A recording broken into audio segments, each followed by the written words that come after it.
सियासी बसात पर हुकूमत अपोजिशन की चालें। कौमी असम्बली और सेनेट से आज ही आईनी तरमीम बिल मंजूर कराने का फैसला हो गया।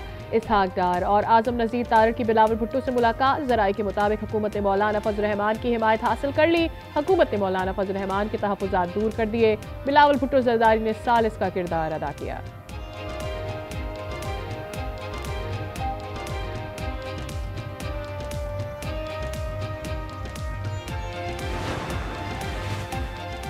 विफाकी काबीना का इजलास कुछ देर में शुरू होगा। आईनी बिल के मुसव्वदे की मंजूरी दे दी गई। कौमी असम्बली का इजलास 4 बजे, सेनेट का इजलास 7 बजे होगा।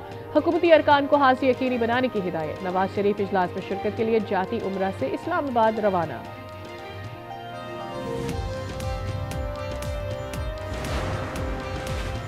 पीटीआई अरकान आईनी तरामीम पर वोट नहीं देंगे। बैरिस्टर गौहर कहते हैं हमारे सामने मुसव्वदा ही नहीं, पढ़ेंगे तो दुरुस्त फैसला होगा। क्या आईनी तरमीम की मंजूरी को चैलेंज करेंगे? आज न्यूज के सवाल पर बैरिस्टर गौहर ने मुस्कुराते हुए कहा, देखें पहले क्या होता है, आगे का मौकिफ आप खुद देखेंगे।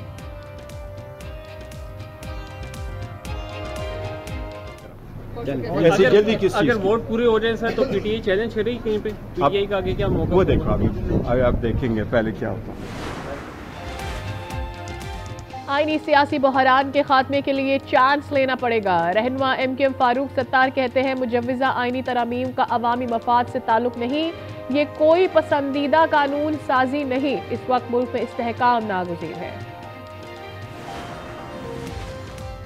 पार्लियामेंट, रियासत, अदलिया और अवाम बड़े टकराव की दहलीज पर है। रहनुमा जमात इस्लामी लियाकत बलोच कहते हैं रियासती ताकत से कानून साजी और आईनी तरमीम मुतनाज़ होती है।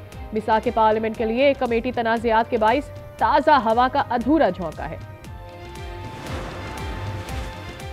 कौम को दरपेश चैलेंजेस का हल मुतहर्रिक और फाल जमहूरी अमल में मुज़म्मिर है। सदर आसिफ अली जरदारी का यौम जमहूरियत पर पैगाम। वज़ीर आज़म शहबाज शरीफ का जमहूरियत की मजबूती और फरोग के अज़्म का अयादा। कहा बहमी ताउन से ही जमहूरियत की बुनियादें मजबूत कर सकते हैं। मरियम नवाज कहती हैं मुल्क की तरक्की और आवाम की खुशहाली के लिए जमहूरियत नागुज़ीर है।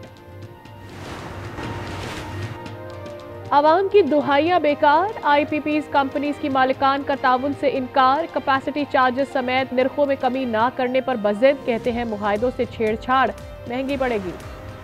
लाहौर की फ़ज़ाई आलूदगी में खतरनाक हद तक इजाफा। महकमा मौसमियात के मुताबिक 182 एयर क्वालिटी इंडेक्स के साथ दुनिया भर से आगे। टोबा टेक सिंह में 2 भाई जिल्लात बन गए। बाप के साथ मिलकर बहन को गोलियां मारकर कत्ल कर दिया। 3 मुल्ज़िमान गिरफ्तार। पाकपतन में जमीन के तनाज़े पर तसादुम। फायरिंग से बेटा जहाँ बहक, मां शदीद जख्मी हो गई। राजनपुर में साबिका रंजिश पर मुसल्लह मुल्ज़िमान की मुखालिफिन पर फायरिंग, 2 अफराद जहाँ बहक। मुल्क भर में महंगाई आउट ऑफ कंट्रोल। इतवार बाजार में मटर 400, करेले 200, अंगूर 400 रुपए किलो बिकने लगे। शहरियों की दुहाइयां, बाजारों से इंतजामिया गायब। मुल्क भर में जश्न ईद मिलादुल नबी सल्लल्लाहु अलैहि वसल्लम जोश और खरोश से मनाने की तैयारियां उरूज पर। यमन के दारुल हुकूमत सनह में भी जश्न ईद मिलादुल नबी चरागा। इमारतों को सब्ज रोशनियों से सजा दिया गया। पाकिस्तान में गधों की मांग में इजाफा। गधा गाड़ी चलाने वाले परेशान। कहते हैं गधे की कीमत 3 लाख रुपए से भी बढ़ गई। जराये के मुताबिक चीन में अद्वियात और चेहरे की क्रीम में गधे की खाल इस्तेमाल की जाती है।